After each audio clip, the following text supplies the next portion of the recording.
விசேஷம் 16ஆம் அதிகாரம் வசனம் 10-16 வரை. 5ஆம் தூதன் தன் கலசத்தில் உள்ளதை மிருகத்தினுடைய சிங்காசனத்தின் மேல் ஊற்றினான். அப்பொழுது அதன் ராஜ்யம் இருளடைந்தது. அவர்கள் வருத்தத்தினாலே தங்கள் நாவுகளை கடித்துக் கொண்டு தங்கள் வருத்தங்களாலும் தங்கள் புண்களாலும் பரலோகத்தின் தேவனை தூஷித்தார்களே அல்லாமல் தங்கள் கிரியைகளை விட்டு மனம் திரும்பவில்லை. 6ஆம் தூதன் தன் கலசத்தில் உள்ளதை ஐபிராத் என்னும் பெரிய நதியின் மேல் ஊற்றினான். அப்பொழுது சூரியன் உதிக்கும் திசையிலிருந்து வரும் ராஜாக்களுக்கு வழி ஆயத்தமாக்கும்படி அந்த நதியின் தண்ணீர் வற்றி போயிற்று. அப்பொழுது வலுசர்ப்பத்தின் வாயிலும் மிருகத்தின் வாயிலும் கள்ள தீர்க்கதரிசியின் வாயிலும் இருந்து தவளைகளுக்கு ஒப்பான 3 அசுத்த ஆவிகள் புறப்பட்டு வர கண்டேன். அவைகள் அற்புதங்களை செய்கிற பிசாசிகளின் ஆவிகள். அவைகள் பூலோகம் எங்கும் உள்ள ராஜாக்களை சர்வ வல்லமையுள்ள தேவனுடைய மகா நாளில் நடக்கும் யுத்தத்திற்கு கூட்டி சேர்க்கும்படிக்கு புறப்பட்டு போகிறது. இதோ திருடனை போல் வருகிறேன். தன் மானம் காக்கப்படத்தக்கதாக நிர்வாணமாய் நடவாதபடிக்கு பிடித்துக் கொண்டு தன் வஸ்திரங்களை காத்துக் கொள்ளுகிறவன் பாக்கியவான். அப்பொழுது எபிரேய பாஷையிலே அர்மகெதோன் எனப்பட்ட இடத்திலே அவர்களை கூட்டி சேர்த்தான். இந்த வசனங்கள்ல ஒரு பெரிய போரை பத்தி சொல்லப்படுது. பெரிய போர், ஆர்மகெடன் அப்படின்ற ஒரு போரை பத்தி இந்த வசனத்துல வருது. நம்ம பாக்குறோம். தமிழ்ல எப்படி வருது? அர்மகெதோன் அப்படின்ற ஒரு போர். ஒரு டைம்ல ஒரு மனுஷன் சைனால சில இடங்கள்ல ஓப்பனா கிறிஸ்டியானிட்டி சபைலாம் வச்சு நடத்த முடியாது. அண்டர் கிரவுண்ட்ல தான் இருக்கும். அந்த மாதிரி அண்டர் கிரவுண்ட் சர்ச்ல போய் ஒரு அட்டென்ட் பண்ணும்போது ஒரு நல்ல போதகர் அவரு சைனால போய் அண்டர் கிரவுண்ட் சர்ச்ல போய் அட்டென்ட் பண்ணும்போது அந்த சர்ச்ல பாஸ்டர் ரெவலேஷனை பத்தி பாடம் எடுத்துக்கிட்டு இருக்காரு. ரெவலேஷனை பத்தி பாடம் எடுக்கும்போது 16வது அதிகாரத்தை பத்தி அவர் எடுத்துக்கிட்டு இருக்காராம். அவர் இந்த ஆர்மகெடோன் அப்படின்ற போரை பத்தி அவர் விவரிக்கும் போது அவர் சொல்லிட்டு வர்றது, அந்த பாஸ்டர் இந்த பாப்புலரா இருக்கிற இந்த டிஸ்பென்சேஷனல் போதகத்தின் படி அவரு படிச்சுக்கிட்டு அது தப்பா புரிஞ்சுக்கிட்டு இருக்காரு. ரெவலேஷன் புக்க அது தப்பா புரிஞ்சுக்கிட்டு தப்பா மக்களுக்கு எக்ஸ்பிளைன் பண்ணிக்கிட்டு இருக்காரு. என்ன சொல்றாரு? இந்த போர்ல என்ன நடக்கும்னா, இன்னும் கொஞ்ச நாள்ல ரஷ்யா அமெரிக்காவுக்கு விரோதமா போர் ஆரம்பிக்கும். அதுக்கப்புறம் இல்ல சைனால தான் அவங்க இருக்காங்க. சைனா ஜெர்மனிக்கு விரோதமா போர் நடக்கும். இஸ்ரேல் அரேபு தேசத்துக்கு விரோதமா போர் நடக்கும். அது பெரிய உலக பரவலான போரா இருக்க போகுது. அதுதான் வேர்ல்டு வார் 3 அப்படின்ற மாதிரி எல்லாருக்கும் அப்படி சொல்றாராம். இந்த பாஸ்டர் இவர் பாக்குறாராம். ஆனா எல்லாம் நோட்ஸ் எடுத்துக்கிட்டு இதெல்லாம் பாயிண்ட் எல்லாம் எடுத்துக்கிட்டு ஆர்வத்தோடு எடுக்கிறாங்க.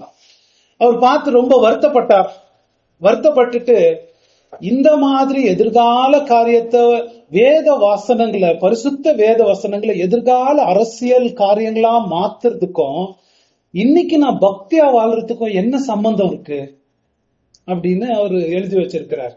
இந்த மாதிரி ஒரு தப்பான வழிநடத்தல், மனிதர்களுடைய போதனை, மனிதர்களுடைய கற்பனையான போதனைகள் சைனா, மத்த இந்தியா, மத்த நாடுகளுக்கு அமெரிக்கால இருந்து தப்பான விதத்துல எக்ஸ்போர்ட் செய்யறாங்க அப்படின்னு அவர் எழுதி வச்சிருக்கிறார். என்ன அப்படின்னு பார்த்தோம்னா, இந்த டிஸ்பென்சேஷனல் போதகத்தை வச்சு இதை நம்ம படிச்சுக்கிட்டோம்னா ரொம்ப தப்பா புரிஞ்சுக்குவோம். அர்மகெடான் போர் என்ன வரப்போது வருதுன்ற மாதிரி சொல்லி கொடுக்கிறது. நம்ம இந்த வசனங்களை பார்த்து புரிஞ்சுக்குவோம். இந்த வசனங்கள் உண்மையாவே என்ன சொல்லுது அப்படின்றத வேத வசனத்தை பார்த்து நம்ம புரிஞ்சுக்க பார்ப்போம். இது வரைக்கும் நம்ம சரித்திரத்துல நடக்கிற நான் சொன்ன மாதிரி அந்த சைக்கிளை நம்ம பார்த்துட்டு வரோம். ரெவலேஷன் நமக்கு இப்போ இந்த புத்தகத்துல இருந்து வெளிப்படுத்துது கடைசி நேரத்துல, அந்த இயேசு கிறிஸ்து முதலாவது வருகையில இருந்து 2வது வருகை கடைசி நேரத்துல ஒரு பெரிய போர் நடக்க போகுதுன்னு ரெவலேஷன் நமக்கு வெளிப்படுத்துது. ஒரு பெரிய போர். அந்த போர் இதுக்கு முன்னாடியே நமக்கு ஒரு சின்ன சாம்பிள் கிடைச்சிருக்கு. ஆண்டவர் தேவனுடைய கோபாக்கினையன் மகா நாள், ஆலையின் மகா நாள், அதுல அவர் போட்டு மெரிக்கும் போது குதிரை அளவுக்கு ரத்தம் போகும். அது அந்த போரை பத்தி தான் பேசுது. இப்ப இந்த வசனத்திலயும் நாம் பாக்குறோம். 16 நம்ம படிக்கும் போது படிங்க அந்த வசனம். அப்பொழுது எபிரேய பாஷையிலே அர்மகெதோ எனப்பட்ட இடத்திலே அவர்களை கூட்டி சேர்த்தான். அந்த போரை பத்தி தான் வருது. இன்னும் ரெவலேஷன்ல 19:17 படிங்களா. பின்பு ஒரு தூதன் சூரியனில் இருக்க கண்டேன்.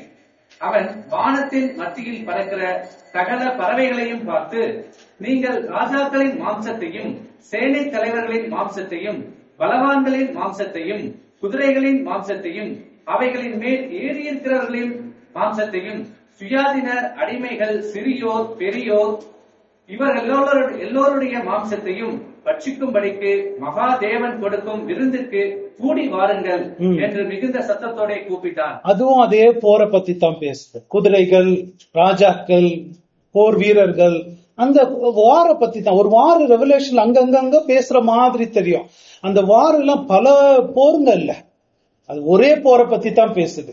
அந்த போருடைய டீடைல்ஸ் நம்ம படிக்க படிக்க ரொம்ப புரிய ஆரம்பிக்கும். ஒரு போர் இருக்கு, அது இயேசு கிறிஸ்து வருவதற்கு முன்பதாக நடக்கிற ஒரு பெரிய போர்.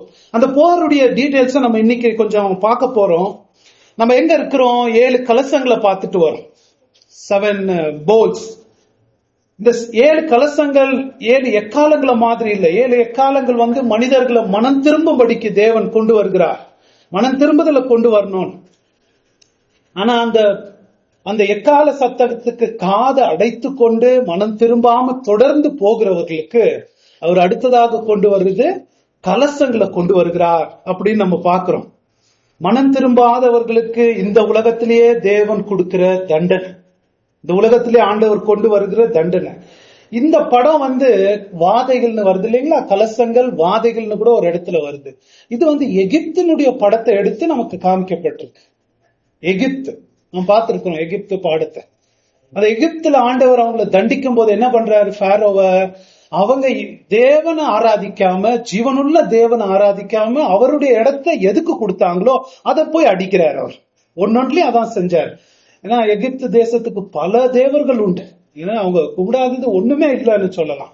அவங்க எதெல்லாம் பிரதானமா கடவுளா வச்சுக்கிட்டு இருந்தாங்களோ அதை போய் தாக்குறார். அதே மாதிரி தான் இந்த கலசத்திலயும் நம்ம போன வாரம் பார்த்த மாதிரி மனிதர்கள் இப்போ தேவனுக்கு முக்கியத்துவம் கொடுக்காம மற்ற எந்த காரியங்கள்ல அவங்க ஈடுபாடு காட்டுறாங்க, மற்ற எந்த காரியங்கள ரொம்ப நோக்கமா அவங்கள மனம் திரும்பாதபடிக்கு மற்ற எந்த காரியங்களை அவங்கள தடுக்குது, அது மேல வாதை வர்றத பாக்குறோம். அது மேல வாதை வர்றத பாக்குறோம்.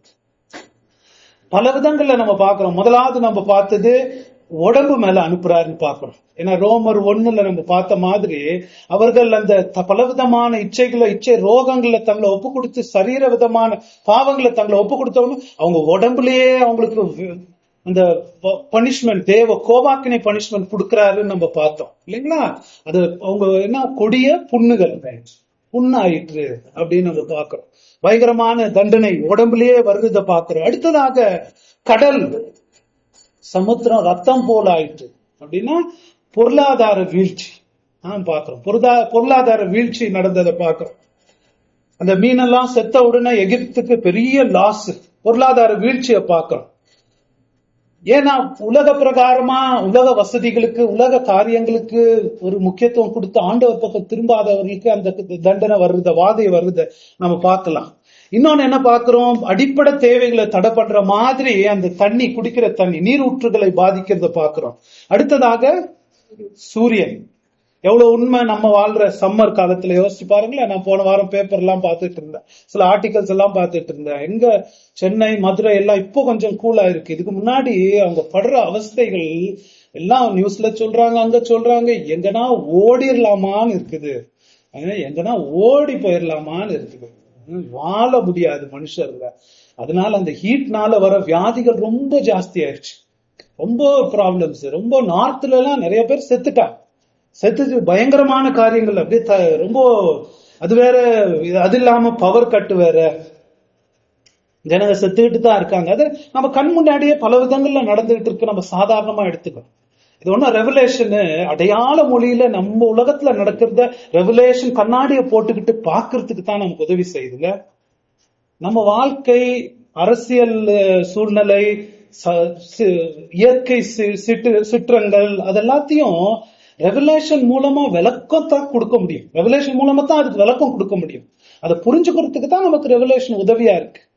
ஒன்னு புரிஞ்சுக்கணும், இயேசு கிறிஸ்து முதலாவது வருகையிலிருந்து 2வது வருகை வரைக்கும் தற்செயலா நடக்கிறதுன்றது ஒண்ணுமே கிடையாது.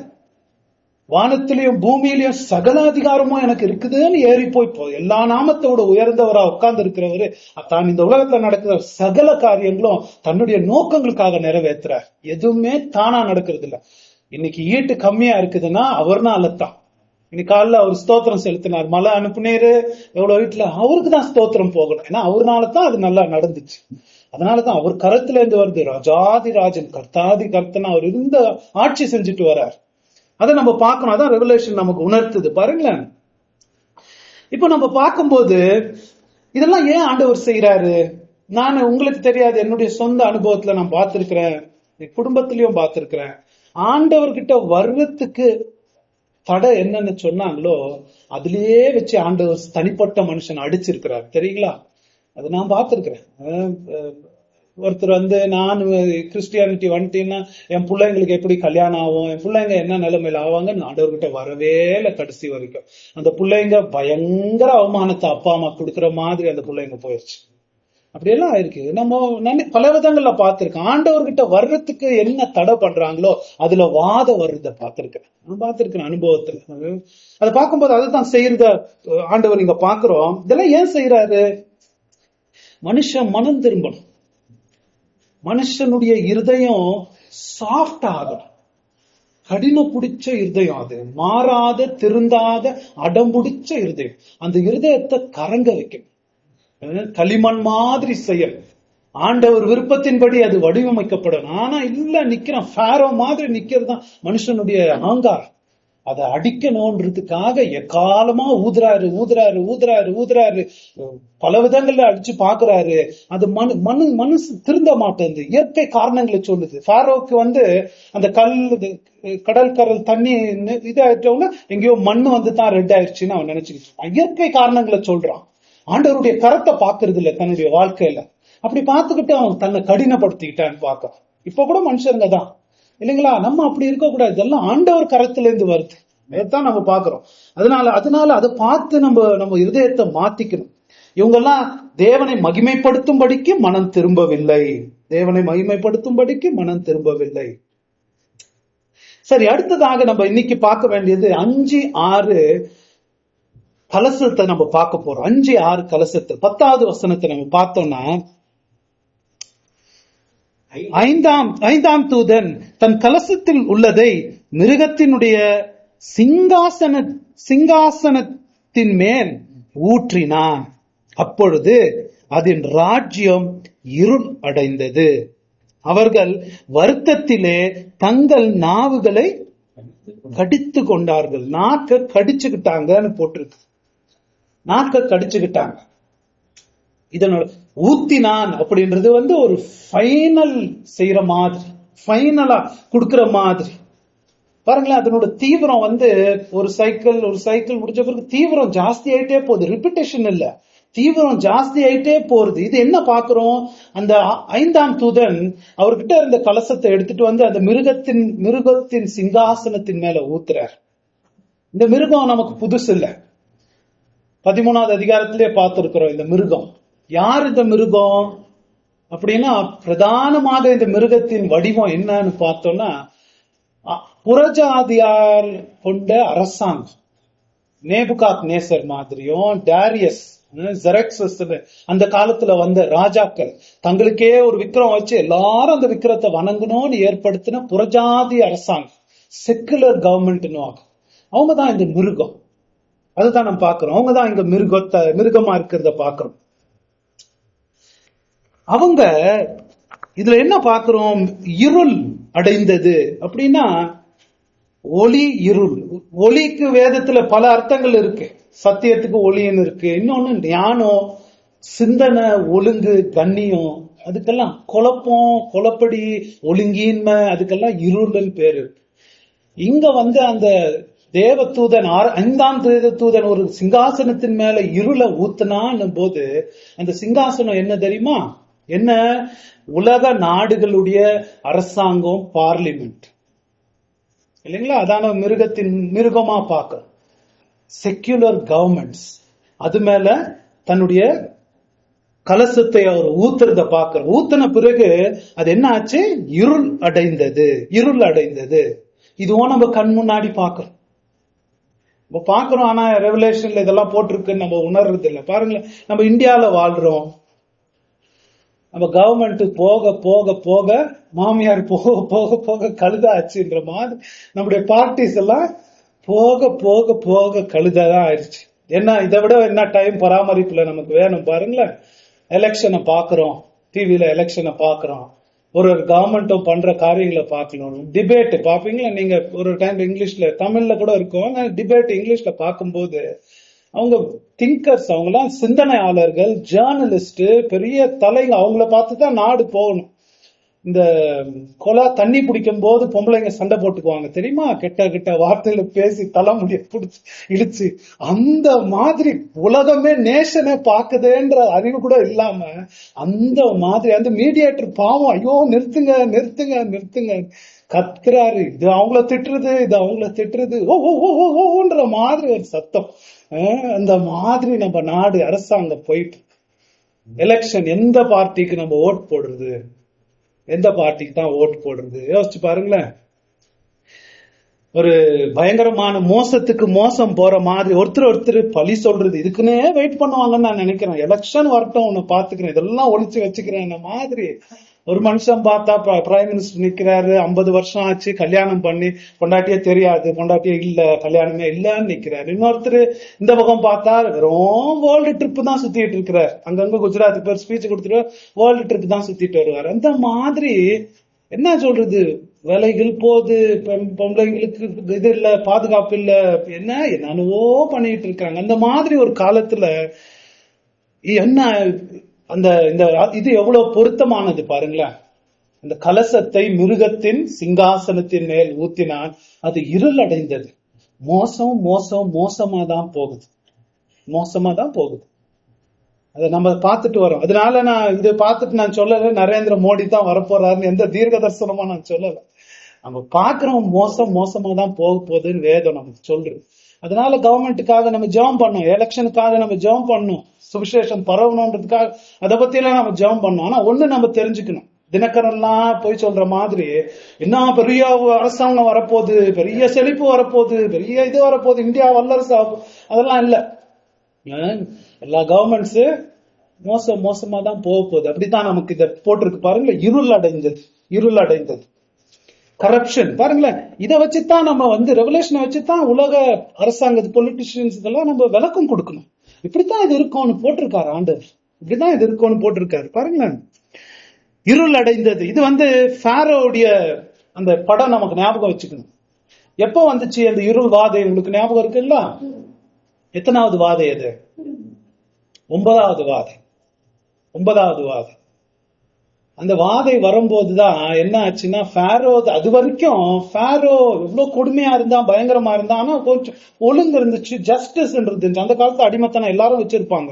ஆனா அந்த டைம்ல அழிக்கணும், சாகடிக்கணும், அவ்வளவு கொடுமை இருக்குல்ல. அவனுக்கு எப்போ அந்த இருள் போச்சோ என்ன பண்ணான் தெரியுமா? அன்னைக்கு நைட்டு 3 நாள் இருள்ல இருந்துட்டு அடுத்த நாள் அவன் என்ன முடிவு பண்ணா, எகிப்தில் உள்ள இது இஸ்ரவேல் ஜனங்களுடைய எல்லா முதல் பேரான பிள்ளைங்களையும் நான் சாவடிக்க போறேன்னு முடிவு பண்ணான். அவன் என்ன முடிவு பண்ணானா அது அவனுக்கே செஞ்சாரு கடவுள். அந்த மாதிரி அநியாயத்தை முடிவு பண்ணான் அவன். அந்த இருள் வந்த பிறகு அந்த கவர்மெண்டே எவ்வளவு மோசமா போகுதுன்னு பாக்குறோம். அப்படித்தாங்க கவர்மெண்ட்ஸ் போக போகுது. இதனால என்ன ஆகுதுன்னு போட்டிருக்கு பாருங்களேன். அவங்க என்ன பண்ணாங்க? நம்ம பார்க்கல, டிவில இன்டர்வியூ கொடுக்கும் போது நாக்குகளை கடிச்சுக்கிட்டுல, விலைவாசி ஏறுதுங்க, என்னங்க சாப்பிடுறது, என்னங்க வாங்குறது, காய் விலைவாசி போகுது, நாக்க கடிச்சுக்கிட்டு பேசுறத நம்ம பாக்குறது இல்ல டிவில. உடம்பு சரியில்லை, மக்களுக்கு உடம்பு சரியில்லாம போறாங்க.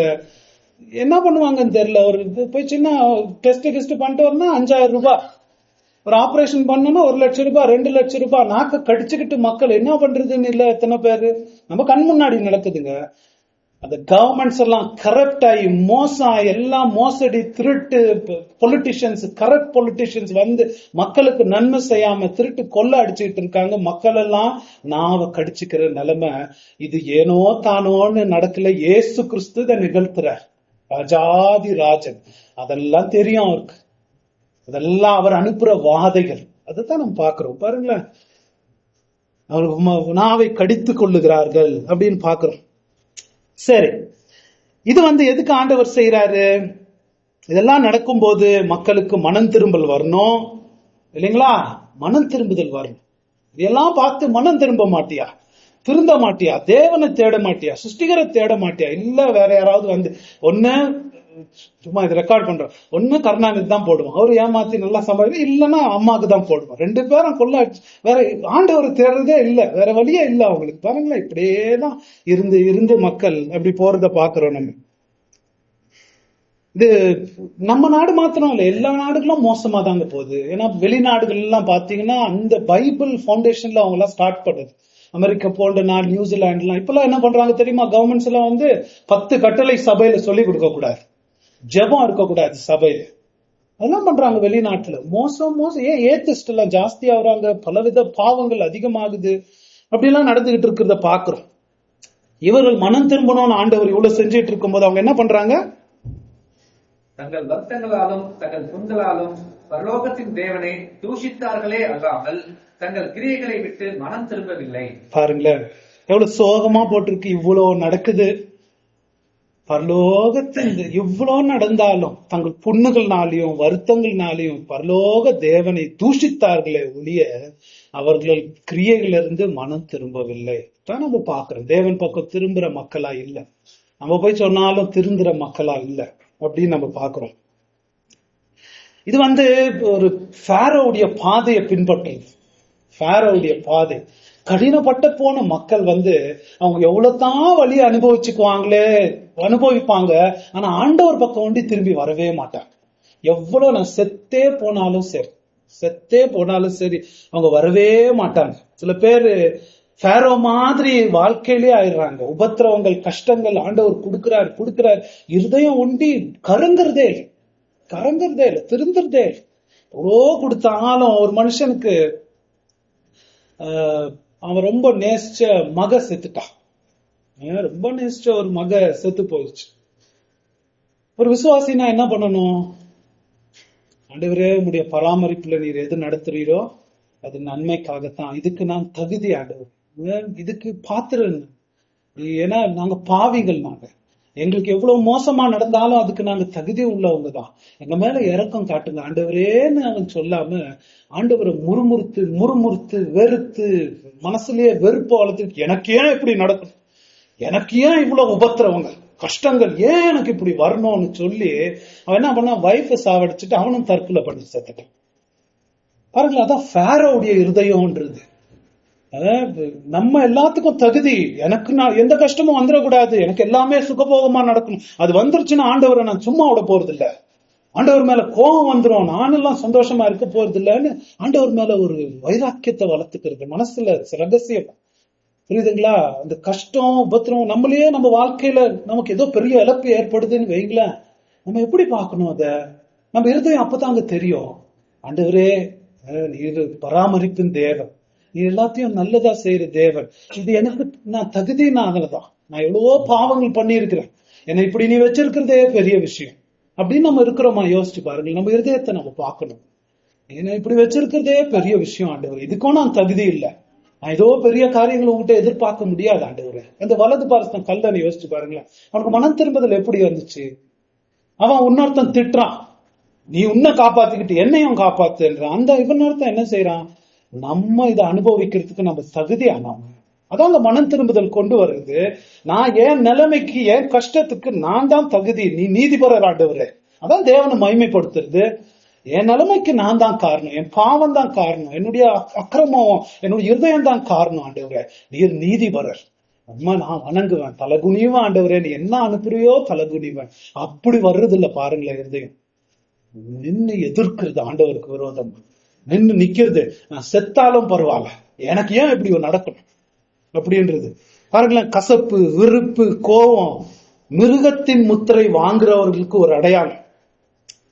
ஆண்டவரேன்னு உம்முடைய சித்தோன்னு தலை வணங்குறது அவங்க விட்டுட்டு இருதயத்தை கடினப்படுத்தி ஆண்டவருக்கு விரோதமா புலம்புறது, காரோ மாதிரி ஆவறது.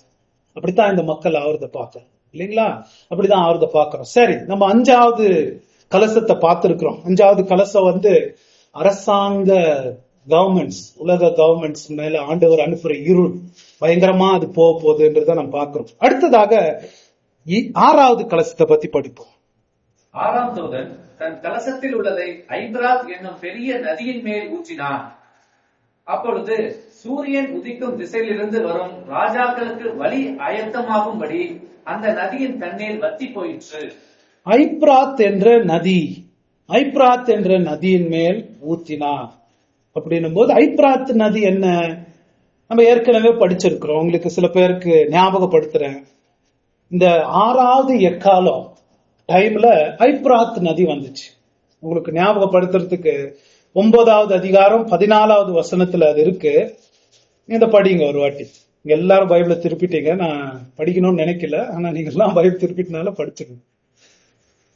இக்காலத்தை பிடித்திருந்த 6ஆம் தூதனை நோக்கி, ஐபிராத் என்னும் பெரிய நதி அண்டையிலே கட்டப்பட்டிருக்கிற 4 தூதர்களையும் அவிழ்த்து விடு என்று சொல்ல கேட்டேன். பாருங்களேன், அங்கேயும் வருது ஐப்ராத் நதி. அந்த தூதர்கள் ஐப்ராத் நதியை பிடிச்சிட்டு இருக்காங்க. அதை கட்ட அவிழ்த்து விடு. அவிழ்த்து விட்ட உடனே என்ன ஆகுது?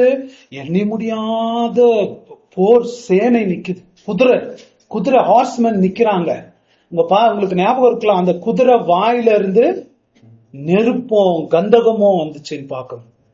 நெருப்பம் கந்தகம் பயங்கரமான காட்சியை நம்ம பார்த்தோம்.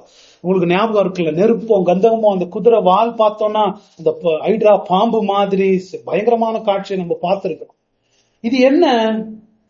அவங்கள கேட்டோம்னா என்ன சொல்றாங்க? இதுதான் சைனீஸ் ஆர்மி, இவங்கதான் எல்லாரும் குதிரையில வரப்போறாங்க. ஏன் அந்த காலத்துல குதிரையில ஏன் வரணும்? யோசிச்சு பாருங்களேன், அது ஃபியூச்சர்ல வரப்போகுதுன்னு. இது நம்ம அந்த டைம்ல படிச்சது உங்களுக்கு ஞாபகம் இருக்கலாம். இது அசுத்த ஆவிகளுடைய சேனை. இட்ஸ் ஸ்பிரிச்சுவல் வார்ஃபேர், ஆவிக்குரிய போர். அசுத்த ஆவிகளுடைய சேனை மனிதர்களை தாக்கணும் அப்படின்னு வருது அப்படின்னு நம்ம பாக்குறோம். ஏன் அப்படின்னு பார்த்தோம்னா, இது கூட யாத்ராகமம் ஞாபகம் வச்சுக்கணும். ஃபாரோ வாதைக்கு மேல வாத வாங்கி முழுமையா அழிஞ்சு போன பிறகு என்ன பண்றான்? அவங்க எல்லாம் போயிட்டாங்க, போய் அவங்கள தாக்கணும்னு போறான். பாருங்களேன், அவங்கள போய் தாக்கணும். அவ்வளோ அடி உழுதாலும் திருந்தாம திருப்பி போய் தாக்கணும், பழி வாங்கணும்னு போறான். அப்படி இந்த மனிதர்கள் மாறுறத பாக்குறோம், ஆண்டவரை பழி வாங்கணும் அப்படின்னு.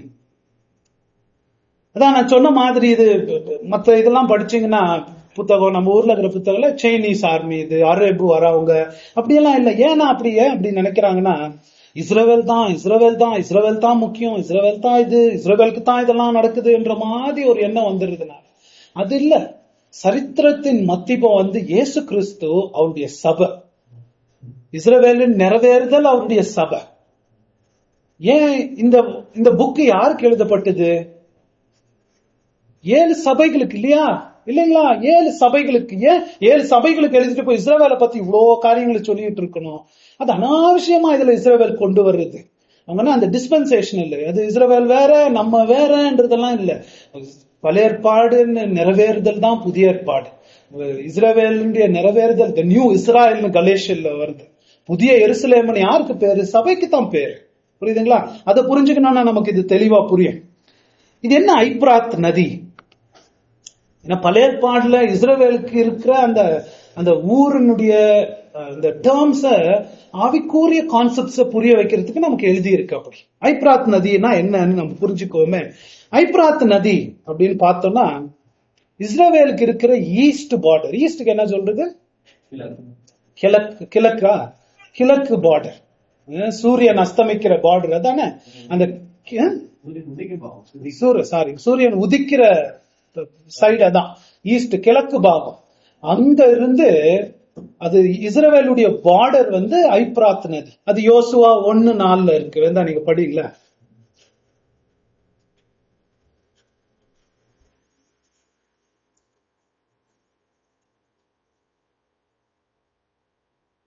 வனாந்தரமும் இந்த லீபேனானும் தொடங்கி ஐபிராத் நதியான பெரிய நதி மட்டும் உள்ள ஏத்தியரின் தேசம் அனைத்தும் சூரியன் அஸ்தமிக்கிற திசையான ஏப்ராத் வருது இல்லைங்களா?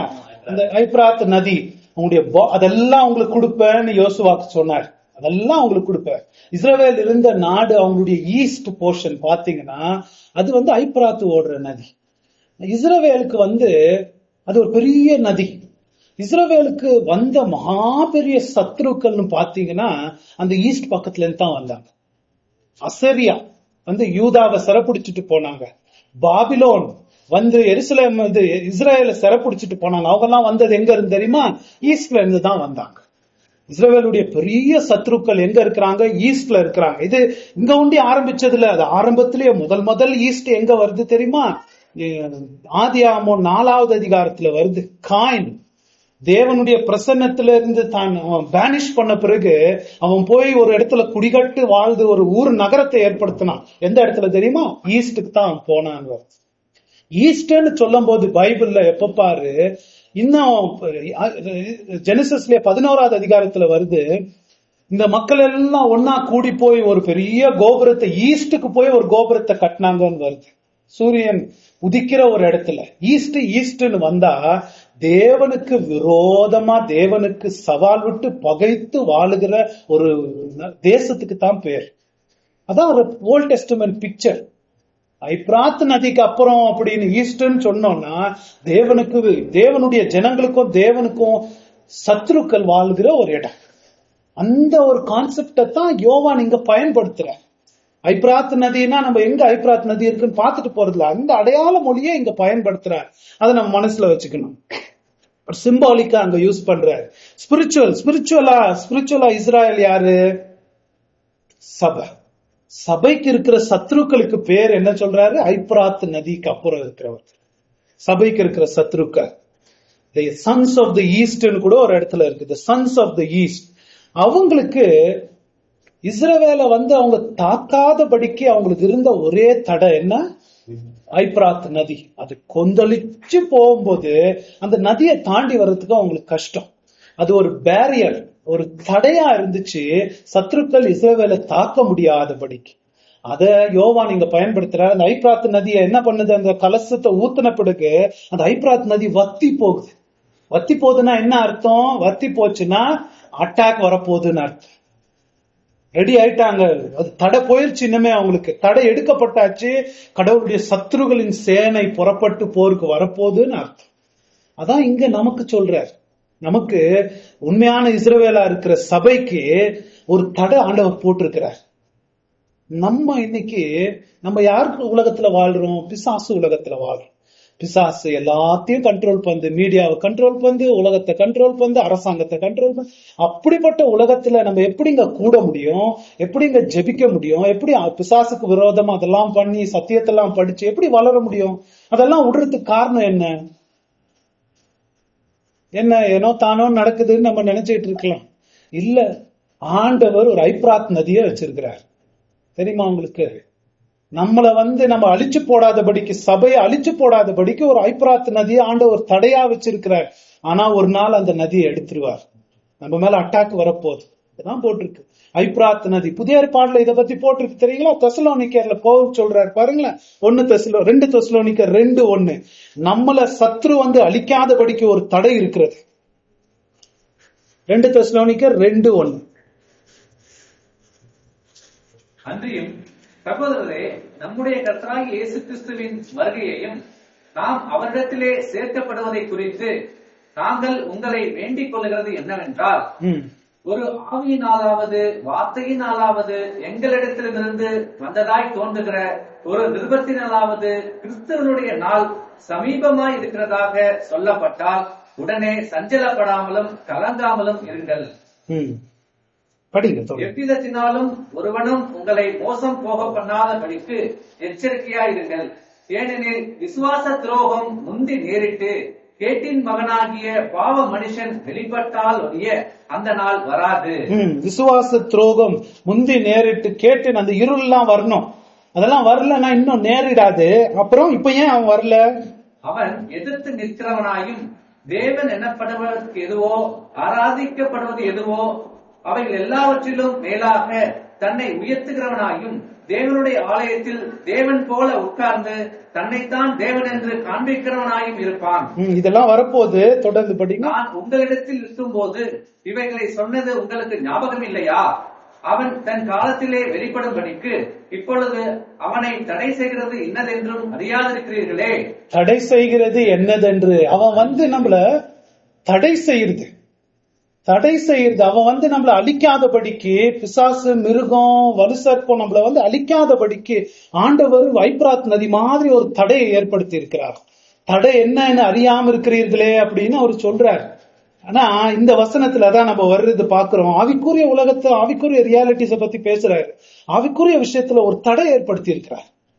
நம்ம வந்து வேதத்தை படிக்கிறது, வளர்றது, பரிசுத்துல வளர்றதுக்கெல்லாம் காரணம் என்ன? இந்த உலகத்துல ஆண்டவர் ஒரு தடையை ஏற்படுத்தி இருக்கிறார். ஐப்ராத் நதி இஸ்ரவேல் எப்படி காப்பாத்தினாரோ அந்த மாதிரி ஸ்பிரிச்சுவலா நம்மள காப்பாத்திக்கிட்டு இருக்காரு. ஆனா அது ஒரு நாள் வத்தி போன பிறகு சாத்தான் நம்மள தாக்க வந்தே வருவான்.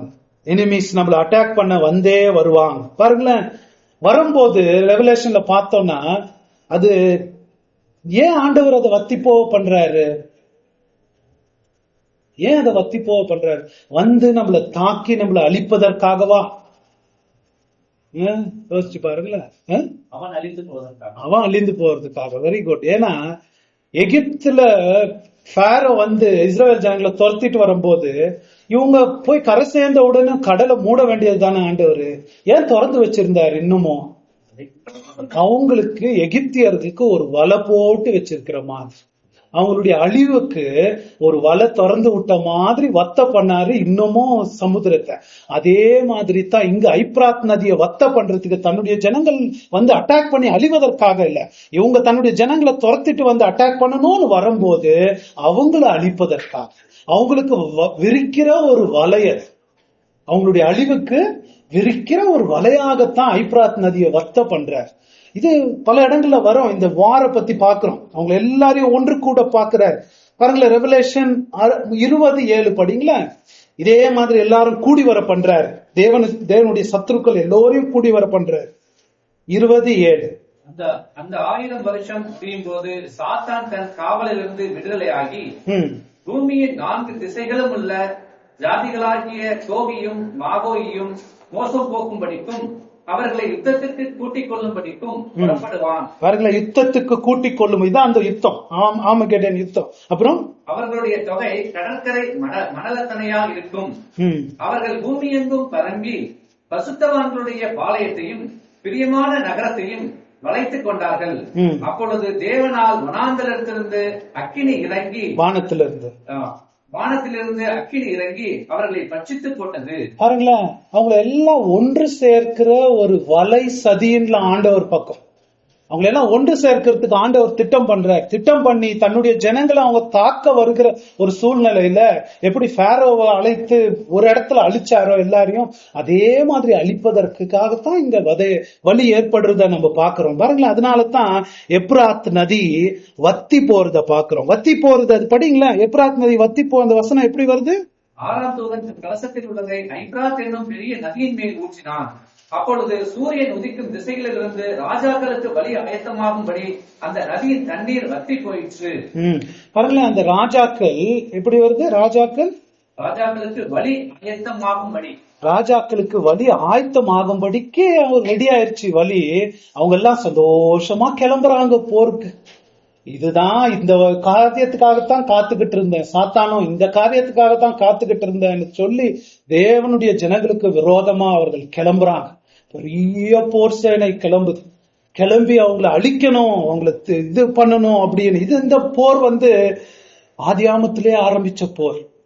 உன் வித்துக்கும் ஸ்திரீயின் வித்துக்கும் நான் பகையை உண்டாக்குவேன்னு சொன்ன தேவன், அந்த போர் வந்து பல காலங்கள்ல வந்து அந்த போர் தீவிரம் அடைஞ்சுக்கிட்டே வந்துச்சு. பல இடங்கள்ல நம்ம பாக்குறோம், கிறிஸ்துவுக்கும் பிசாசுக்கும் தீவிரம் அடைஞ்ச போர். அதனோட உச்ச கட்டத்தின் வெளிப்பாடு தான் இயேசு கிறிஸ்து வர்றதுக்கு முன்பதாக நடக்கிறது. எல்லாம் கூடி வராங்க. அந்த போரினுடைய உச்ச வெளிப்பாடு, பிசாசுக்கு இருக்கிற அந்த பகை, ஸ்திரீயின் வித்து மேல அந்த சர்ப்பத்தின் வித்துகளுக்கு இருக்கிற அந்த பகையினுடைய முழுமையான வெளிப்பாடு அங்கத்தான் வெளிப்படுறது. எல்லாம் கூடி வராங்க இவங்களை அழிக்கணும் என்பதற்காக. அதுதான் அந்த உலக சரித்திரமே. ஏன் ஆதாம் ஏவாள் அன்னைக்கே ஒழிச்சு கட்டி முடிச்சிருக்கலாம் இல்ல? அவர் என்ன சொன்னாரு? இனிமே வேர்ல்ட் ஹிஸ்டரி இப்படித்தான் இருக்க போகுது. ஸ்திரீயின் வித்துக்கும் சர்ப்பத்தின் வித்துக்கும் பகை. அதனோட உச்சகட்ட அடைஞ்ச ஒரு நிலத்தான் இந்த போர். அது அடைஞ்ச நிலத்துல தான் அது அவங்களை அழிச்சு இயேசு வருகை வருது நம்ம பார்க்கலாம். அதுதான் நம்ம பார்க்கிறோம். சரி, இத பாத்தீங்கன்னா இப்போ சாத்தா என்ன பண்ணிட்டு இருக்கான் தெரியுங்களா? உலகத்துல ஒரு நூற்றாண்டு என்ன பண்ணிட்டு இருக்கான் தெரியுங்களா? இந்த போருக்கு தாங்க ஆளை சேர்க்கிறான். உங்களுக்கு தெரியுமா? இந்த போருக்கு தான் ஸ்பிரிச்சுவல் வேர்ல்டுல தேவனுக்கு விரோதமா அவங்கள முதலாவது தன் பக்கம் முத்திரை அடிச்சு, மிருகத்தின் முத்திரை அடிச்சு தன் வசம் தங்களை இழுத்து கொண்டு இந்த போருக்கு ஆளை சேர்க்கிறான். எத்தனை பேர் தன் பக்கம் சேர்ந்து தேவனுக்கு விரோதமா கிளம்ப முடியுமோ கிளம்புறதுக்கு தான் ஆளை சேர்க்கிறான்.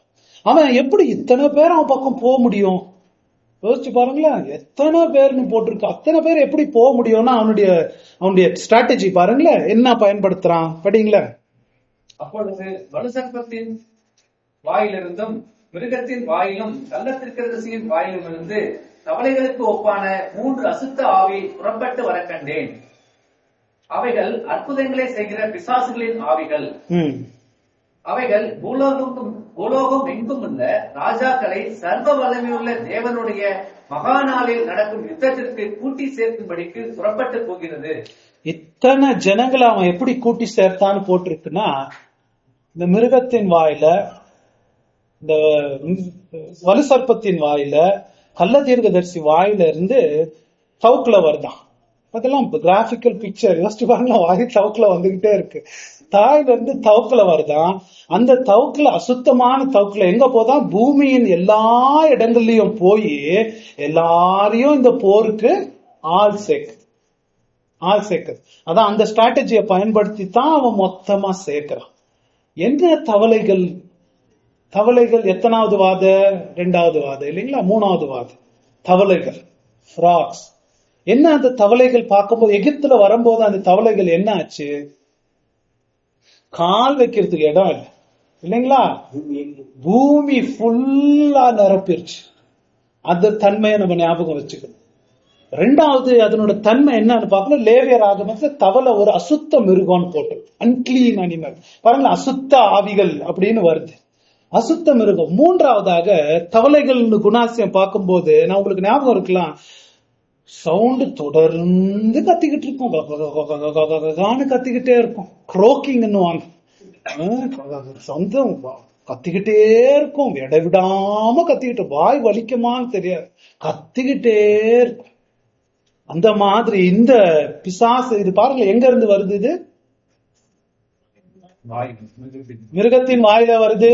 மிருகம், கள்ள தீர்க்கதரிசி, பிசாசு, வலுசர்ப்பம் வாயில இருந்து வருது நான் போட்டிருக்கு. அத வலி உறுத்தணும்னு அந்த வசனம் எப்படி போட்டிருக்கு பாருங்களேன். மிருகத்தின் வாயில இருந்து வருது, வலுசர்ப்பத்தின் வாயில இருந்து வருது, கள்ள தீர்க்கதரிசி வாயில இருந்து வருதுன்னா இப்ப தெரிஞ்சது இல்ல. ஒன்னொன்னு வாய்க்கும் ஒரு வார்த்தைகள், சென்டென்ஸ் வருது. ஏன்னா அவங்க வாயை பார்க்கும்படிக்கு நம்மள திருப்புது அந்த வசனம். அவங்க வாயில இருந்து வர்றது என்ன? வஞ்சனையான பலவிதமான பொய், ராங் இன்ஃபர்மேஷன். ஆரம்பத்துல இருந்தே அந்த வலுசர்ப்பத்தின் வாயிலிருந்து வந்துதானே ஏவாளை மாத்தி ஒரு தேவனுக்கு விரோதமா போர் செய்யும்படிக்கு அதை கிளப்பிருச்சு. ஏவாளுடைய எல்லா பிள்ளைகளையும் ஏமாத்துறதுக்கு அந்த மிருகத்தின் வாயில, வலுசர்ப்பத்தின் வாயில பலவிதமான அசுத்த பொய்கள், வஞ்சனைகள், கள்ள போதகங்கள். உங்களுக்கு ஞாபகம் இருக்கா? வலுசர்ப்பத்தின் வாயில இருந்து ஒரு ஆறு கூட வந்துச்சுன்னு பாக்குறோம்.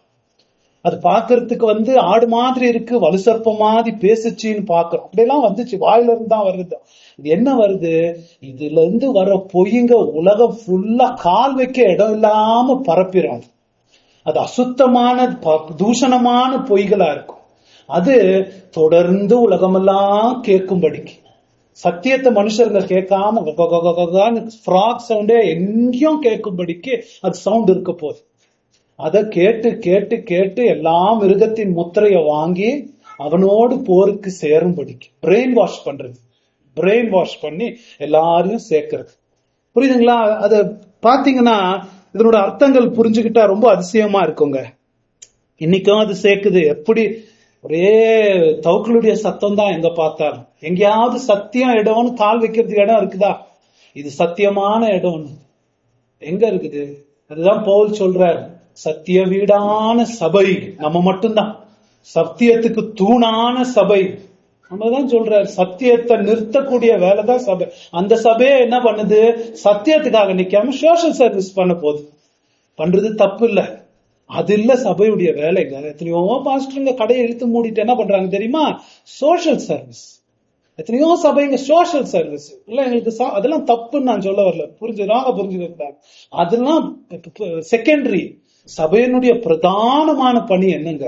சத்தியத்துக்கு தூணாக நிக்கணும். இந்த போய் எங்க இருந்தாலும் தவுக்களுடைய கூக்குரல் நிறைஞ்ச உலகத்துல சத்தியத்துக்கு தூணா சத்திய குரலாக சபை இருக்கணும்.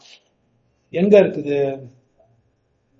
எல்லா இடத்துலயும் மிருகத்தின் வாயில இருந்து வர தவுக்ல சவுண்ட் தான் நமக்கு கேக்குது. இது எப்படி தவுக்ல சவுண்ட் கேட்டு நம்பிடுவாங்களா எல்லாரும் அப்படின்னா அதுக்கு இன்னொரு பவரும் இருக்கு பாருங்களேன். இன்னொன்னு செய்தது அவைகள் அற்புதங்களை செய்கிற பிசாசுகளின் ஆவிகள். பாருங்களேன், அற்புதங்களை செய்கிற பிசாசின் ஆவிகள். அற்புதங்கள் பிசாசின் ஆவிகள் செய்யும். பாருங்களேன், அற்புதங்களை செய்கிற பிசாசின் ஆவிகள். அதனோட தவுக்ல சவுண்ட் எப்படி தெரியுமா? நமக்கு பார்க்கல தவுக்ல மாதிரியே ப்ரீச் பண்றாங்க. ஒரு அர்த்தம் சொன்னதே சொல்லி ஒரு அர்த்தமும் இல்லாம அதெல்லாம் நம்புறதுக்கு காரணம் என்ன? இந்த பிசாசின் ஆவிகள் அற்புதம் செய்யற மாதிரி அங்க காட்டுது. அவங்கள நம்ப வைக்குது. பாருங்களேன், நம்ப வைக்குது. அற்புதங்களை செய்கிற அசுத்த ஆவிகள் நம்ப வச்சு பலவிதமா ஜனங்களை வஞ்சிக்கிற ஒரு ஆவிகள். அப்புறம் அவைகள் பூலோகம் எங்கும் உள்ள ராஜாக்களை சர்வ வல்லமையுள்ள தேவனுடைய மகா நாளில் நடக்கும் யுத்தத்திற்கு கூட்டி சேர்க்கும்படிக்கு புறப்பட்டு போது யுத்தத்துக்கு ஆள் சேர்க்குது. அற்புதங்களை செய்கிற அசுத்த ஆவிகள். அற்புதங்களை செய்கிற அசுத்த ஆவிகள். அற்புதம் நினைக்கும் போது இந்த தினகரன் பெனியன் செய்யற மூக்குல சளி பிடிச்சிருச்சு அது சரியாயிருச்சுன்னு அந்த மாதிரி சில்லி அற்புதங்கள் மாத்திரம் இல்ல. இந்த சயின்ஸும் எடுத்துக்காங்களேன். என்ன மாதிரி இப்போ யோசிச்சு 300 வருஷத்துல நடக்கிற டெவலப்மெண்ட்டை நம்ம நினைச்சோம்னா என்ன டெவலப்மெண்டா இருக்குது யோசிச்சு பாருங்களேன். இதெல்லாம் மிருகம் தானே, டெக்னாலஜி எல்லாம் மிருகம் தான். பல விதங்கள் ஆண்டவர்கிட்ட வர என்ன டெவலப்மெண்ட். ஏதோ பல விதமா உட்கார்ந்த இடத்துல உட்காந்துக்கிட்டு உலகத்தையே பார்த்துறேன். ஒன்னும் இல்ல, நான் பாம்பேக்கு போறேன். பாம்பேக்கு போகும்போது வழி எனக்கு தெரியல, எனக்கு ஹோட்டலுக்கு போய் சேரணும், ஹோட்டலுக்கு சேரல. என் வழி நான் எங்க போயிட்டு இருக்கேன், நான் என் டேப்ல வச்சுக்கிட்டு அங்க சேட்டலைட் வானத்துல இருக்கு, அந்த சேட்டலைட் எனக்கு காமிக்குது நான் எங்க போறேன், எங்க என் இடம் இருக்குதுன்னு. இதெல்லாம் நினைச்சு பார்த்திருப்பாங்களா? அற்புதம் இல்ல? ஒரு பல 300 வருஷத்துக்கு முன்னாடி சொன்னா சயின்ஸ் அண்ட் வண்டர்ஸ் என்ற மாதிரி. கிறிஸ்தவர்களா இருக்கிற நம்ம குழந்தை உருவாகிறது வயிற்றுல ஒரு கடவுளுடைய செயல் நினைக்கிறேன். தாயின் கற்பத்தில் என்ன உருவாக்குறேன். இப்ப சயின்ஸ் பாருங்களேன், ஆர்டிபிஷியல் டெஸ்ட் டியூப் பேபிஸ் எல்லாம் பண்றது இல்ல. கடவுள் தான் செய்ய முடியுமா? நாங்களும் செய்ய முடியும். அதன் டியூப்ல வச்சு செய்வோம். அதை எல்லாரும் நீங்க பார்க்கலாம். பார்த்து இந்த எக் ஸ்பெர்ம் எதுவுமே இல்லாம நாங்க குளோன் கூட பண்ண முடியும். மனுஷர்களை மாதிரியே உருவாக்க முடியும். இன்னும் 300 வருஷத்துல என்ன ஆகும்னு நினைக்கிறீங்க? யோசிச்சு பாருங்களா. அட்வான்ஸ்மெண்ட் நம்மளாம் நினைக்க முடியுதா? இன்னும் 300 வருஷத்துல என்னன்னா கண்டுபிடிச்சிருவாங்க. அப்போதுல இருந்து சொல்றாங்க இன்னும் கொஞ்ச நாள் தான் சாவுக்கு மருந்தை கண்டுபிடிச்சிருவான்றாங்க. இதெல்லாம் முடியாது. ஆனா பாருங்களேன், யோசிச்சு என்ன இம்ப்ரூவ்மெண்ட் ஆகும், என்ன அதிசயம் ஆகும். கடவுள் தான் செய்ய முடியுமா? கடவுள் செய்யறத நாங்களும் செய்ய முடியும். கடவுள் இல்ல, கடவுள் செத்துட்டார் அப்படின்னு இன்பம், பாவத்துல இன்பமா இருக்கிறதுக்கு எத்தனை வசதிகள், எத்தனை வழிகள் ஏற்படுத்தி இருக்கு டெக்னாலஜி. இன்னும் போக போக என்னென்னலாம் ஏற்படுத்தும். மனுஷர்களை இன்னும் பாவ வழி, லக்ஸரி அதுல எல்லாம் வாழ வைக்கிறதுக்கு டெக்னாலஜி எப்படி ஏற்படுத்தி பாவமே செய்ய முடியாத ஒரு உலகம், பாவமே செய்யாம இருக்க முடியாத ஒரு உலகம் வந்துடும். அந்த டைம்ல போய் ஆத்மா நரகம், பாவத்தின் பலன் நரகம் அப்படிலாம் நம்ம போய் பிரசங்கம் பண்றவங்களுக்கு மதிப்பே இருக்காது. அவங்கள ஒழிக்கணும். இந்த மாதிரி உலகத்துல இப்படி ஒரு பிறந்திருக்கே, குஞ்சுகள் என்னவோ சொல்லுவாங்க, ஒரு இது பழமொழி, நல்லா இருக்கிற குஞ்சுகள் மத்தியில ஒரு காக்கா பிறந்திருக்கிற மாதிரி நம்ம இருக்கோம். அந்த மாதிரி உலகத்துக்கு மனசாட்சின்றாங்க, பாவம்ன்றாங்க, இதெல்லாம் அனுபவிக்க விடுறாங்களேன்னு சொல்லி இவங்களை அழிச்சாதான் முடியும்னு எல்லாரையும் கூட்டி சேர்த்து சபைக்கு விரோதமா கிளம்புற ஒரு போர் சேனை வருது. இவங்களை ஒழிச்சாதான் முடியும். இந்த தேவ மக்கள் எப்படியோ பகையை அவன் ஏற்படுத்துவான், எப்படின்னு நமக்கு தெரியாது. இந்த சபைகளை ஒழிச்சாதான் முடியும். கிறிஸ்தவத்தை காஸ்பல்னால உலகம் எங்கும் சபைகள் ஏற்பட்டுருச்சு இல்லைங்களா? உலகம் எங்கும் கிறிஸ்தவர்கள் இருக்காங்க. அவங்க உலகத்தின் எல்லா ராஜாக்களும் வருவாங்க. அங்கங்க இருக்கிற சபைகளை எஸ்தர் காலத்துல வந்த மாதிரி எல்லாரையும் அழிக்கிறதுக்கு புறப்படுற ஒரு காலம் வரும். ஐப்ராத் நதி வத்தி போய் தேவ ஜனங்களுக்கு விரோதமா பகை வரும். சரி, நம்ம தொடர்ந்து பார்ப்போம். சரி, இந்த மிருகத்தின் முத்திரை. சரி, படிங்க தொடர்ந்து. இதோ திருடனை போல் வருகிறேன், தன்மானம் காணப்படத்தக்கதாக நிர்வாணமாய் நடவாத படிக்கு விழித்துக் கொண்டு தன் வஸ்திரங்களை காத்துக் கொள்ளுகிறவன் பாக்கியவான். சரி, இந்த ஒரு காரியம் சொல்லணும். இப்போ இவங்கள வஞ்சித்து எப்படித்தான் வஞ்சிக்க முடியும்? இவங்களை எல்லாம் வஞ்சித்து போறதுக்கு இந்த தவக்கலைங்க வந்திருக்குன்னு போட்டிருக்கு. இது அசுத்த ஆவிகள்னு போட்டிருக்கு. இது படமா எங்க எடுத்திருக்காரு தெரியுங்களா? பழைய ஏற்பாடு ஒரு கதை இருக்கு. இஸ்ரவேல்லயே இருந்த ரொம்ப மோசமான ராஜா யார் தெரியுமா? அவருடைய வைஃப் கூட எசபேல்னு பேர். யாரு? ஆஹா, இல்லைங்களா? அவன் எப்படி செத்தான் தெரியுங்களா? அவனை பொறுத்து கடவுள் அவன் கதையை முடிச்சிடணும்னு பார்த்தாரு. என்ன பயன்படுத்தினாரு தெரியுங்களா? அவனுடைய தீர்க்கதரிசிகளுக்கு, அவன் தீர்க்கதரிசிகள் வச்சிருந்தான், அவனுடைய தீர்க்கதரிசிகளுக்கு ஒரு அசுத்த ஆவிய, பொய் சொல்ற ஆவிய அவங்களுக்குள்ள அனுப்புனார், இவனை சாவடிக்கிறதுக்கு. பொய் சொல்ற ஆவி அவங்களுக்குள்ள போய், நான் போருக்கு போலாமான்னு கேக்குறான் தீர்க்கதரிசி கிட்ட. ராஜாவே, கடவுள் ரொம்ப உறுதியா எங்களுக்கு சொல்லிட்டாரு, நீங்க போகலாம். பொய் சொல்ற ஆவிங்க, அவன் சாவ போறான். அதுல உங்களுக்கு ஒன்னும் ஆகாது, நீங்க வெற்றி மேல வெற்றி சிறந்து நீங்க வரப்போறீங்க, போங்க அப்படின்ற. அவர் அந்த போருக்கு போறாரு. ஒரு போர் வீரன் எங்கேயோ ஷூட் பண்ணணும்னு ஒரு வில்ல வச்சுக்கிட்டு எங்கேயோ அடிச்சான். அது அவனுக்கு அடிச்சிருச்சு. ரத்தம்லாம் கொட்டி அந்த நாயெல்லாம் அந்த ரத்தத்தை நக்கி அவன் செத்து போனான். பயங்கரமா செத்து போனான். கடவுள் அவனை கொண்டு வர்றதுக்கு பயன்படுத்தின சாதனத்தை இங்க பயன்படுத்துற. அவனை வஞ்சித்து எப்படி கொண்டு வந்தார், அதே மாதிரி இந்த ஆவிகளை அனுப்பி எல்லாரையும் கூட்டி சேர்க்கிறது கடவுள் என்ன பண்றாரு? அசுத்த ஆவிகளை பயன்படுத்துறாரு இவங்களை ஒன்னா கூட்டி சேர்க்கிறதுக்கு. இத பத்தி ரெவலேஷன்ல பல இடங்கள்ல படிக்க போறோம். 19 இருக்கு, 20:7 இருந்து இருக்கு. நமக்கு நேரம் ஆயிடுச்சு, அதனால நீங்க வீட்டுல போய் படிச்சுக்கலாம். அடுத்ததாக என்ன வருது? கடைசி வசனம் படிங்களா? 16. அப்பொழுது இப்ரேல் பாஷையிலே அர்மகெதோன் எனப்பட்ட இடத்திலே அவர்களை கூட்டி சேர்த்தான். இவங்க எல்லாம் என்ன பண்றாங்க? தேவ ஜனங்களுக்கு விரோதமா ஒரு பெரிய சேனை வருது. நம்மளால கற்பனை பண்ண முடியாத எண்ணிக்கை. கடல் மணல் அத்தனையா வருதுங்களா? கடல் மணல் அத்தனையா வருது. உலகம் ஃபுல்லா வருது. உலகத்துல இருக்கிற எல்லா ராஜாக்களும் வருதாங்க. வெறும் சைனா இல்ல, ரஷ்யா இல்ல, ஜெர்மனில எல்லா ராஜாக்களும் வராங்க. அவங்க சேர்ற இடம் என்ன போட்டிருக்கு? அர்மகெடோன். அர்மகெடோன்னா எங்க இருக்குது? அர்மகெடோன் இஸ்ரவேல்ல இருக்குது. எங்க பாக்கணும் அப்படின்னா, அர்மகெடோன்னா என்ன நம்ம புரிஞ்சுக்கணும். பழைய ஏற்பாடுல இஸ்ரவேல் ஜனங்க ஜட்ஜஸ், என்ன புக்கு? நியாயாதிபதிகள் காலத்துல அவங்க ரொம்ப ஒடுக்கப்பட்டிருந்தாங்க. பாவம் செஞ்சதுனால ரொம்ப ஒடுக்கப்பட்டு, அந்த காலத்துல ஜபேஷ்ன்ற ஒரு ராஜா இருந்தான். அவனுக்கு ஒரு பெரிய கமாண்டர் சிசேரா. அவங்க இஸ்ரவேல் ஜனங்களுக்கு கொடுமையா கொடுத்தாங்க. அவங்க வயலை வச்சாங்கன்னா எல்லாத்தையும் புடிங்கின்னு போயிடுவாங்க. அவங்க வெளியில நடமாட கூட முடியாது. பெண்களை விட மாட்டாங்க, குடும்பத்தை விட மாட்டாங்க, வீட்டுல இருக்கிறது ஒன்னத்தையும் விட மாட்டாங்க. ராவேஜ் த லேண்ட்னுவாங்க, எல்லாத்தையும் அடிச்சுட்டு போயிடுவாங்க. ஏன் இஸ்ரவேல் அவங்களுக்கு விரோதமா போர் செய்யலாமேனா, அவங்க அந்த ராஜாக்கு முன்னாடி நிக்கவே முடியாது. அந்த சிசேராக்கு 90 சாரியட்ஸ் இருந்துச்சு, அயன் சாரியட்ஸ். இஸ்ரவேல் ஜனங்களுக்கு ஒருத்தங்கிட்டையும் ஒரு கத்தி இல்ல, எல்லாம் விட்டு தான் வச்சுட்டு இருந்தாங்க. அவங்களுக்கு ஷார்ட் பண்றதுக்கு அந்த வித்தையே இல்லாம பண்ணிட்டாங்களாம். இவங்க போருக்கு வந்துட போறாங்க, ஒரு கத்தி கூட இல்லை, வெறும் உட்டா வச்சுட்டா சண்டை போடுறது. சாரியட்ஸ் வச்சுட்டு இருக்கவங்கிட்ட பலவீனமா இருந்தாங்க. அந்த நேரத்துல டெபோரா அங்க இந்த பாராக், நீ போய் தேவன் உனக்கு முன்பதாக சண்டை போடுவாரு, உனக்கு வெற்றியை கொடுப்பாருன்னு போ அப்படின்னு கிளப்புது. அப்போ அவன் போறான், தயங்கி போறான். தயங்கி போய் ஒண்ணுமே ஆயுதமே இல்லாத ஒரு ஜனங்க கிட்ட அவங்க தோத்து அந்த சிசேரா அழிஞ்சதாப்பா. அவங்க போர் எங்க நடந்துச்சு தெரியுமா? மெடிகோன்ற ஒரு இடத்துல. மெடிகோன்ற ஒரு இடம், மவுண்ட் ஆஃப் மெடிகோக்கு அர்த்தம் தான் அர்மகெடோன்னு அர்த்தம். ரொம்ப இஸ்ரவேல் நடந்த பெரிய பெரிய போர் எங்க நடந்துச்சுன்னா அந்த மெடிகோன்ற இடத்துல. மெடிகோன்ற இடத்துக்கு அர்மகெடோன்றதுக்கு அர்த்தம் என்ன தெரியுமா? மெடிகோவுடைய மலைன்னு அர்த்தம்.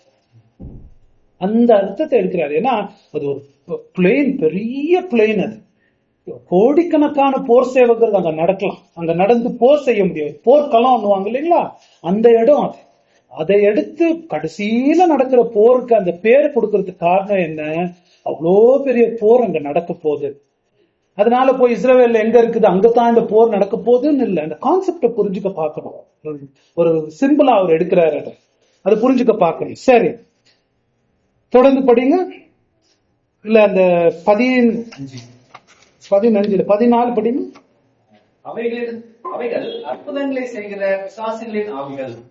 அவைகள் பூலோகம் எங்கும் உள்ள ராஜாக்களை சர்வ வல்லமை உள்ள தேவனுடைய மகா நாளில் நடக்கும் யுத்தத்திற்கு கூட்டி சேர்க்கும்படிக்கு புறப்பட்டு போகிறது. அந்த நாளை பத்தி போடும்போது என்ன போட்டிருக்கு? சர்வ வல்லமை உள்ள தேவனுடைய மகா நாள். ஏன் அப்படி போடணும்?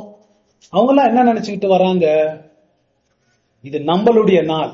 எப்ராத்து நதி வத்தி போச்சு.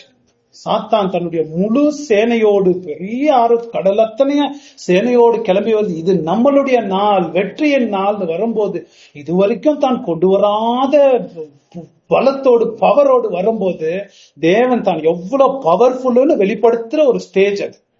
அதனால தான் தேவனுடைய சர்வ வல்லமையுடைய மகான், அந்த கிரேட் டே ஆஃப் ஆல்மைட்டி அப்படின்னு அங்க வருது.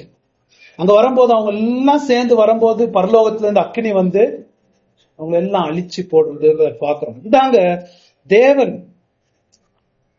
ஆண்டவருக்கும் சாத்தானுக்கும் நடக்கிற யுத்தம். சரித்திரமா நடந்துகிட்டு வந்த யுத்தம் அதனோட உச்ச கட்டமாக இயேசு கிறிஸ்து வருவதற்கு முன்பதாக ஒரு நடக்க போகுது. அந்த நேரத்துல தன்னுடைய சத்துருக்களை எல்லாம் தான் அழித்து தன்னை நம்புற மக்களை கூட்டிட்டு போற ஒரு நிகழ்வுக்கு பேருக்கு தான் அர்மகெடோன். அதான் அர்மகெடோன், வேற ஒன்னும் இல்ல. ஒரு அந்த இடத்தை பாக்குறது இல்ல, அந்த இடத்தையெல்லாம் ஒரு உதாரணத்துக்கு பயன்படுத்தி இருக்கார், ஒரு சிம்பிளா டைப்பாலஜின்னு அதுக்கு பயன்படுத்தி இருக்கார். அதை நம்ம ஞாபகம் வச்சுக்கோம். சரி, இவ்வளவு நம்ம படிச்சிருக்கிறோம். ஒரு பிராக்டிக்கலா நமக்கு பயன்பாடுக்கு ஒன்னே ஒண்ணு பார்த்து முடிப்போம். இதெல்லாம் ஆண்டவர் ஏன் சொல்றாரு? கதை ரொம்ப நல்லா இருந்துச்சு, நல்லா தலையாட்டிட்டு போறதுக்கு இல்ல, கதை ரொம்ப நல்லா இருந்துச்சு. இதெல்லாம் சொல்லிட்டு இருக்கும் போது தன்னுடைய மக்கள் நமக்கு விரோதமா ஐப்ராத் நதி தடை எடுக்க போதா, சாத்தான் தன்னுடைய முழு பவரோடு நம்மள வந்து அட்டாக் பண்ண போறானா, அப்படி வரும்போது நம்முடைய நிலைமை என்னாவோன்னு மிரண்டு பயந்து போற ஒரு நேரத்துல அந்த வசனத்துக்கு நடுவுல வருது பாருங்களேன். 16-14 நடுவுல இயேசு வந்து யோவான் எழுதிக்கிட்டே இருக்கிறாரு. யோவானே கொஞ்சம் நில்லு, நான் என் ஜனங்களுக்கு ஒரு விஷயம் சொல்லணும்னு நடுவுல வராரு. நடுவுல அந்த மணவாளனாக வந்து ஒரு வார்னிங் இருக்கிறாரு, ஒரு எச்சரிக்கை. என்ன சொல்றாரு? இதோ திருடனை போல் வருகிறேன், தன் மானம் காணப்படத்தக்கதாய் நிர்வாணமாய் நடவாதபடிக்கு விழித்துக் கொண்டு தன் வஸ்திரங்களை காத்துக் கொள்ளுகிறவன் பாக்கியவான். பெரிய இருள் வரப்போகுது. கவர்மெண்ட்ல இருள், அரசாங்கத்துல இருள், ஆவிக்குரிய இருள் வரப்போகுது. விடாமுயற்சியா நீங்க போகணும். இதோ behold அப்படின்னா என்ன அர்த்தம்? பாருங்கன்னு அர்த்தம். ஊர்த்து பாருங்க, கவனித்து பாருங்க. எதையோ பாக்குறத விட்டுட்டு இத பாருங்க. உங்க மனதின் அறையை கட்டி கொண்டு இதை பாருங்கன்னு அர்த்தம். இத பாருங்க, beholdனா நோக்கி பாருங்க. எதை ஆண்டவரே நோக்கணும்? பரலோகத்துல இருந்து ஒரு சத்தம் கேட்குது, இதோ நோக்கி பாருங்க. என்னத்தை பார்க்கணும்? இதோ திருடனை போல் வருகிறேன், திருடனை போல் வருகிறேன். இந்த எக்கால சத்தம் ஊதியாச்சு, இந்த கலசம் ஊதியாச்சு. இன்னுமே மெசேஜ் எல்லாம் ஒண்ணும் இல்லை, இன்னுமே வார்னிங் எல்லாம் ஒண்ணும் இல்லை. மகா நாள் வரப்போகுது. அந்த நாள்ல நான் வரப்போறேன். நான் எப்படி வரப்போறேன்? திருடனை போல், ஒரு அதிர்ச்சியாக, ஒரு ஷாக்கிங்காக, எதிர்பாராத விதத்துல வரப்போம். திருடன் வர்றதுன்னா என்னன்னு தெரியுங்களா உங்களுக்கு? நீங்க அனுபவிச்சிருக்கிறீங்களா? திருடன் வர்றதுன்னா, ஒரு லேடி வந்து அவங்க ஹஸ்பண்ட் ஊருக்கு போயிருக்கிறாரு, தனியா இருக்குது வீட்டுல, பிரெக்னன்ட். அந்த அம்மா இன்னும் சேர்த்துட்டே போவோம், பிரெக்னண்டா இருக்குது. 2 மணிக்கு டபால்னு கண்ணாடி ஓடிது. கண்ணாடி ஒடிஞ்சு ஒருத்தர் அந்த பக்கம் இந்த பக்கம் நடக்கிறாரு. ஜன்னல் கரண்ட் போயிருது. போன் எடுத்து பேசினா போன் ஆஃப் ஆயிருக்குது, போனே எடுக்க மாட்டேங்குது. கதவை திறந்துட்டு உள்ள வந்தானா எப்படி இருக்கும்? என்ன நேர்ல கத்திய வச்சுட்டு நிக்கிறான். எவ்வளவு எதிர்பாராத ஹாரிஃபைங் திங்னுவாங்க இல்லைங்களா? பயங்கரம் அது. நம்மளே திருடம் வந்தா எப்படி இருக்கும்? 4 பேர் நம்ம வீட்டுல பூந்து வராங்கன்னா இன்னுமே செய்ய முடியாத ஒரு இடத்துல ரொம்ப டெரிஃபைங் இல்லைங்களா? திருடனை போல் வருகிறேன் அப்படின்ற. ஏன்? நீ எதிர்பாராம ஒரு வாழ்க்கை, ஆயத்தம் இல்லாத வாழ்ந்தனா அதை விட டெரர் உனக்கு வேற பெருசு இல்லை. பயங்கரமா இருக்கும் நான் வர்றது, பயங்கரமா இருக்கும். அதே லேடி அவங்க ஹஸ்பண்ட் ரொம்ப நாளுக்கு அப்புறம் 2 மணிக்கு பிளைட்ல வரப்போறாருன்னு வச்சுக்கோங்க, எப்படி இருக்கும்? வந்து கதவை தட்டுறாரு. 2 மணிக்கு பிளைட்ல வந்திருக்கிறாரு, ரொம்ப நாளுக்கு அப்புறம் பாக்குறதுக்கு. அது ரெடியா இருக்குது, ட்ரெஸ் எல்லாம் பண்ணிட்டு எங்க ஹஸ்பண்ட பாக்கணும்னு ரெடியா இருக்கு. 6:30 இருக்கும். என்ன எக்ஸ்பெக்டேஷன், என்ன எதிர்பார்ப்பு, என்ன வந்திருக்கோம், என்ன வருவாரேன்னு சொல்லி அதை திறக்கும் போது அது எவ்வளவு வித்தியாசமா இருக்குது. நான் வர்றது திருடனை போல் வருவேன், திருடனை போல் வர்றது உன்னுடைய நிலைமையை பொறுத்து இருக்கு. உன்னுடைய நிலைமையை பொறுத்து இருக்கு. எப்படி என்ன பண்ணணும்? நான் திருடனை போல் உனக்கு வராதபடிக்கு உன் மானம் போகாது, மானம் மரியாதைன்னு வாங்க, உன் மானம் போகாதபடிக்கு என்னவா இருக்கணும்? விழித்து மானம் போகாதபடிக்கு விழித்திருங்க. பாருங்களேன், எச்சரிக்கையா இருங்க, விழித்திருங்க. ஏன்னா இந்த உலகம் நம்மள தூங்க வைக்க பாக்குது. தூங்க வச்சிடல. இயேசு கிறிஸ்து வருகை நம்ம காலையில பார்த்தோம் இல்லைங்களா? இயேசு கிறிஸ்து வரப்போறாரு. அது ஒரு கதையாவே மாறிடுச்சு, ஒரு கட்டுக்கதை, பாட்டி கதை மாதிரி வச்சு வர போகிறார் இயேசு ராஜா வருவார். நல்லா இருக்கு ரைமிங், அது ரியாலிட்டியா இருக்கா? நம்மள தூங்க வச்சிருச்சு. பாருங்களேன், பாபிலோன் அதெல்லாம் வரமாட்டாரு. நீ கல்யாணத்துல கொடுக்கறதும், பெண்ணை வாங்குறதும், பேங்க்ல சேர்க்கறதும், பெண் கொடுக்கறதும், பெண் வாங்குறதும், உலகத்திலேயே நீ முக்கியிரு. நோவா காலத்தில் அவர்கள் பெண் கொடுக்கும் போது பிரளயம் வர அளவுக்கும் உணராம இருந்தாங்கன்ற நிலைமைக்கு நம்மள பண்ணி வச்சிருக்கு பாபிலோன். திருடனை போல் நான் வருவேன், மானம் போத உன் வஸ்திரம் நிர்வாணம் காணப்படாதபடிக்குன்னா, பாபிலோனோடு வேசித்தனமா துணியில்லாத நீ காணப்படாதபடிக்கு எனக்கு உண்மையார் பாபிலோனோடு. ஒரு உதாரணத்துக்கு சொல்றேன், ஒரு ஹோட்டல்ல ஒரு கல்யாணமான மனுஷன் துணி இல்லாம வேற உறவுல இருக்கும் போது அது போய் பிரஸ்காரங்க பிடிச்சி பேப்பர்ல போட்டு அவனை நிர்வாணமா பேப்பர்ல நியூஸ் போட்டா அவனுக்கு எவ்வளவு அவமானமா இருக்கும், எவ்வளவு கேவலமா இருக்கும். ஆண்டவர் அததான் சொல்றாரு, நீ என்னுடைய புருஷன்னு சொல்லிக்கிட்டு, நான் தான் அவன் புருஷன்னு சொல்லிக்கிட்டு பாபிலோனோடு வாழ்ந்து அது மது குடிச்சு வாழ்ந்துகிட்டு இருந்தா உனக்கு நித்திய அவமானம் வரப்போகுது. ஷேம்ன்றது ரொம்ப பயங்கரமானது இல்லைங்களா? யோசிச்சு பாருங்க, ஷேம்ன்றது நித்தியமா ஷேம்னா நரகத்துக்கு இன்னொரு பேர் இட்டர்னல் ஷேம்ங்க. அசிங்கம்னா அசிங்கம், ரொம்ப ஷேம் படுவ நீ. பாபிலோனோடு நீ வேசித்தனம் பண்ணாத, வேசித்தனத்தோடு வாழாத, பாபிலோன்ல முழுகி வாழாத, எனக்கு உண்மையார் தான் ஆண்டவர் சொல்றாரு. இந்த வசனம் படிங்களா? இன்னொரு இதோ திருடனை போல் வருகிறேன், தன் மானம் காணப்படத்தக்கதாக நிர்வாணமாய் நடவாதபடிக்கு விழித்துக் கொண்டு தன் வஸ்திரங்களை காத்துக் கொள்ளுகிறவன் பாக்கியவான். விழித்துக் கொண்டு மானமாய் நடாதன். பல ஏற்பாடுல வேசித்தனத்துக்கு ஆண்டவர் ரொம்ப கிராபிக்கலா பயன்படுத்துவாரு. யாராவது வேசித்தனம் பண்ணிருக்காங்கன்னா நிர்வாணமா நிக்க வச்சுதான் டெஸ்ட் பண்ணுவாங்க. அந்த மாதிரி நீ அப்படி பண்ணிருக்க, நிர்வாணமா நிப்ப எனக்கு முன்பதாக, அசிங்கமா இருக்கும் உனக்கு, அப்படி நீ இருக்காத, துணிய போட்டு ஆயத்தமாகுது, ஒரு கற்புள்ள கன்னியாக நீ நடந்துக்க. பாபிலோனோடு வேசித்தனம், தான் கொடுக்கிற உக்கிரமான வேசித்தனமான மதுவை குடிக்காத, பயங்கரமா திருடம் வர மாதிரி உனக்கு இருக்கும். அதனால விழித்திருனா ஏன் விழித்திருக்கணும் நம்ம? ஏன்னா எப்ப பாரு நம்ம தூங்குறவங்க, அதை விட ஒரு பெரிய நாள் இல்ல, அதனால விழித்திருக்கணும். இயற்கையாவே நம்ம தூங்கி மறக்கிறவங்க விழித்திருக்கணும். நம்மள தூங்க வைக்கணும்னே பிசாசு ரொம்ப முயற்சி செய்யுது.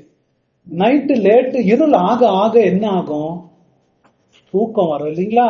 இந்த இருள் அவன் பண்றதே அதுக்குத்தான். இருள் பண்ணிக்கிட்டே இருக்கான் உலகத்துக்கு. அக்கிரமம் இந்த அக்கிரமம் பெருகி போகும்போது அநேகருடைய அன்பு தனிந்து போகும். அதான் பண்ணிட்டு இருக்கான். இயேசுடைய வருகை எல்லாம் ஒரு தனிந்து போகிற மாதிரி, அவருக்காக ஆர்வத்தோடு காத்திருக்கிறாத மாதிரி நம்மள பண்ணி விட்டுறான். அதுக்கு ஜாக்கிரதையாயிரு. உலகம் உன்னை தாளாட்டி தூங்க வைக்க பாக்குது.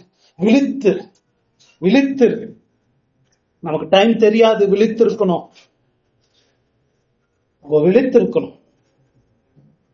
உலக மாயைகள், உலக இன்பங்கள் அதெல்லாம் நம்மள கவர்க்க பாக்குது, அதனால நம்ம விழித்திருக்கணும் அப்படின்றாரு. விழித்திருக்கிறவன் என்ன போட்டிருக்கு? பாக்கியவான். ஏன் அப்படின்னா, இந்த உலகத்துல அப்படி வாழ்கிறவர்களுக்கு பெரிய பாக்கியத்தை ஆண்டவர் நியமித்திருக்கிறார். நம்ம காலையில பார்க்கல, இயேசு கிறிஸ்து வெளிப்படும் போது உங்களுடைய நம்பிக்கை பூரணமா அதுல வைத்திருங்கள் வருகிற. அதனால தான் நம்ம இந்த உலகத்துல பரிசுத்தமா வாழ்றது பவரே அதுல தான் கிடைக்குதுன்னு பார்க்க. அந்த மாதிரி அதுல விழித்திருக்கிறது பெரிய நித்தியத்தின் ஆசீர்வாதம்.